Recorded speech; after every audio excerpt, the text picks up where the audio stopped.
நம்மளும் என்ன 50 கிலோமீட்டர் தள்ளி இருக்கோம், வேணா ஒரு 8 பார்த்துக்கலாம்ண்ணா.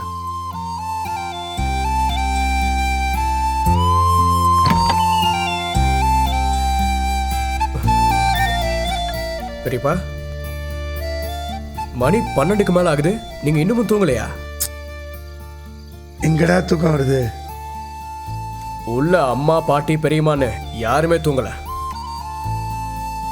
ஏண்டா இருந்திருந்தும் அந்த பாண்டி பொண்ணு எடுத்திருக்கான் பாத்தியா? இந்த கருமத்துக்கு அவன் சரவணுக்கு கல்யாணம் பண்ணி வைக்காம இருந்திருக்கலாம் இல்லைங்கண்ணா. ஏன்னா ஒரு பொண்ணு எடுக்கிறான ஒழுங்கா விசாரிக்க மாட்டானோ? பொண்ணுக்கு பிறந்த நாள் வாழ்த்து சொல்றேன்னு அந்த மயிலோட அப்பா நம்ம கொல்ல பக்கத்துல ஒளிஞ்சிருந்தார்ல, அப்பத்துல இருந்து அந்த குடும்பத்து மேல எனக்கு மைல்டா ஒரு டவுட் இருந்துச்சு பெரியப்பா. டேய், பணங்காசு இல்லாத குடும்பம் தான் நான் நினைச்சேன். ஆனா இப்படி ஒரு ஃப்ராடு குடும்பம் இருக்குன்னு நான் யோசிக்கவே இல்லைண்ணா. உலகத்துல என்னென்ன புகார் இருக்கோ ஒன்று விடாம எடுத்து அடிக்கிட்டான்னா, எனக்கு தெரிஞ்சு இது அவங்களாம் செய்கிற மாதிரி தெரியலண்ணா. அவங்க பின்னாடி யாரோ இருந்து தூண்டி விடுறாங்கன்னு நினைக்கிறேன்.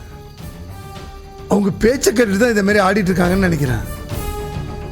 எனக்கு அப்படியெல்லாம் தோணலடா.